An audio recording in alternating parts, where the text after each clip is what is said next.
പുതിയ വീഡിയോയിലേക്ക് എല്ലാവർക്കും സ്വാഗതം. അപ്പോൾ ഞാനിന്നൊരു കുക്കിംഗ് വീഡിയോ കേട്ടോ ചെയ്യാൻ പോണത്. ഫസ്റ്റ് ടൈമാണ് അപ്പോൾ ഞാൻ കുക്ക് ചെയ്യണത്.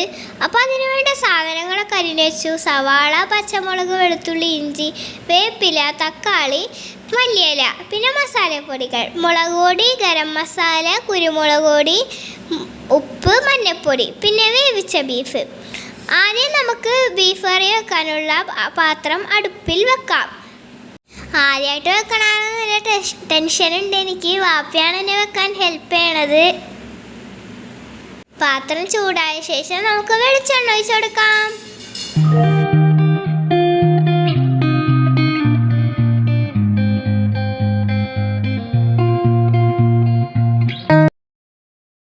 വെളിച്ചെണ്ണ ചൂടായതിന് ശേഷം നമ്മൾക്ക് അതിലേക്ക് അരിഞ്ഞു വെച്ച സവാള വഴറ്റാൻ ഇട്ട് കൊടുക്കാം.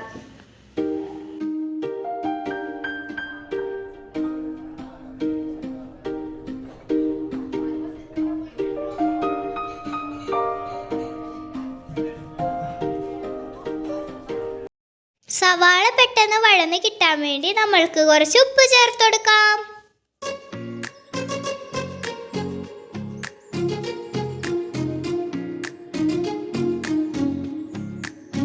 സവാള വഴുന്നതിന് ശേഷം അതിലേക്ക് പച്ചമുളക്, ഇഞ്ചി, വെളുത്തുള്ളി ചേർത്ത് കൊടുക്കാം. സാധാരണയായി എല്ലാവരും വെളുത്തുള്ളിയും ഇഞ്ചിയും പേസ്റ്റാണ് ഇടുന്നത്. ഞങ്ങളത് ചെറുതായി അരിഞ്ഞാണ് ഇടണത്.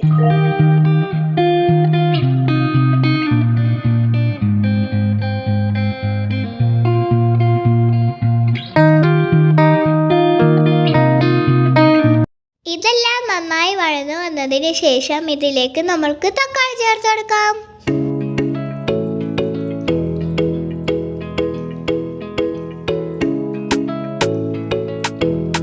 തക്കാളി ചേർത്ത് ഇതെല്ലാം നന്നായി വഴന്നതിന് ശേഷം ഓരോന്നായി മസാലപ്പൊടികൾ ചേർത്ത് കൊടുക്കാം. ആദ്യം കാശ്മീരി മുളക് പൊടി ചേർത്ത് ഇതെല്ലാം നല്ലോണം മിക്സ് ചെയ്യാം.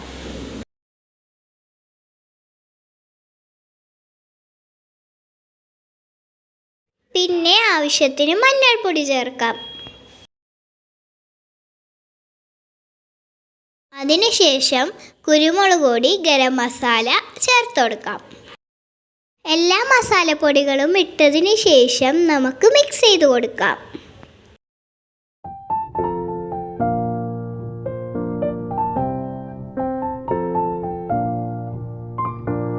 മസാലപ്പൊടികളുടെ പച്ചമണം മാറുമ്പോൾ അതിലേക്ക് മല്ലിയില ചേർത്ത് കൊടുക്കാം.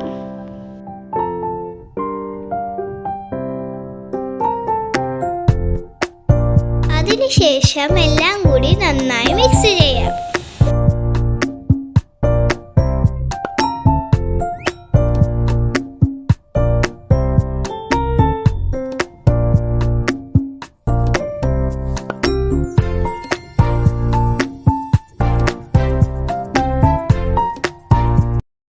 ഇനിയാണ് ഇതിലേക്ക് മെയിൻ ഐറ്റം ബീഫ് ചേർത്ത് കൊടുക്കാൻ പോണത്.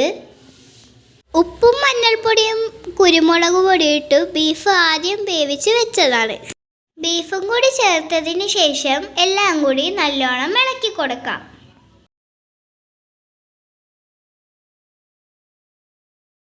ബീഫ് നന്നായി മിക്സ് ചെയ്ത ശേഷം ആവശ്യത്തിന് വെള്ളം ചേർത്ത് കൊടുക്കുക.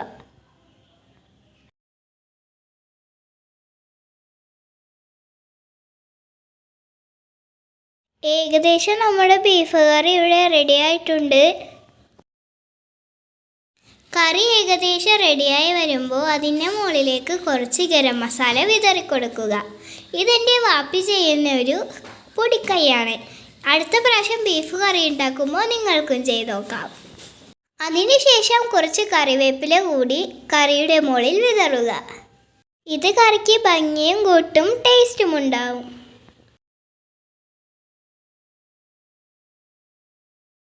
അപ്പോൾ ഫ്രണ്ട്സ്, ഇതാണ് എൻ്റെ ബീഫ് കറി.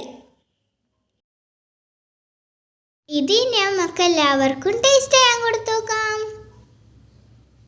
ആദ്യം ഐഷയാണ് ഇത് ടേസ്റ്റ് ചെയ്യണത്. എന്താവുമെന്നൊന്നും എനിക്കറിയില്ല. ഞാൻ ഈ കറി വെച്ച് കൊണ്ടിരുന്നപ്പോൾ ഐഷ ഇവിടെ ഉണ്ടായിരുന്നില്ല. അപ്പോൾ ഐഷ വന്നപ്പോൾ ഞാൻ പറഞ്ഞു ഞാനാ കറി വെച്ചത്. പക്ഷെ ഐഷ അത് വിശ്വസിച്ചില്ല. പക്ഷെ കറി ടേസ്റ്റ് ആയി തന്നപ്പോൾ നല്ലതാണെന്ന് പറഞ്ഞ് അടുത്തത് ഞാൻ എൻ്റെ കുഞ്ഞനിയനാണ് ടേസ്റ്റ് ചെയ്യാൻ കൊടുത്തത്. അവൻ തിന്നപ്പോൾ തന്നെ സൂപ്പർ എന്നൊക്കെയുള്ള ആക്ഷനൊക്കെ കാണിക്കണ്ടായി. അടുത്തത് ഞാൻ വല്യപ്പാക്കാണ് ടേസ്റ്റ് ചെയ്യാൻ കൊടുത്തത്. അപ്പോൾ വല്യപ്പ എന്നിട്ട് വല്യപ്പാൻ്റെ എക്സ്പ്രഷൻ കാണാൻ വേണ്ടി എൻ്റെ അനിയൻ വല്യപ്പാൻ്റെ അടുത്ത് തന്നെ നിൽക്കുന്നുണ്ട്. വല്യപ്പയെ തിന്ന് നോക്കിയിട്ട് കൊള്ളാമെന്നാണ് പറഞ്ഞത്. അപ്പോൾ ഏറ്റവും ലാസ്റ്റ് ഞാൻ വാപ്പിക്കാണ് കൊടുത്തത്. വാപ്പിയാണ് എന്നെ ഈ കറി വെക്കാൻ ഹെൽപ്പ് ചെയ്തത്. അപ്പോൾ വാപ്പിയും തിന്ന് നോക്കിയിട്ട് അടിപൊളിയാണെന്നാണ് പറഞ്ഞത്. അപ്പോൾ ഇന്നത്തെ വീഡിയോ ഇത്രയേ ഉള്ളൂ. Tata bye bye, see U.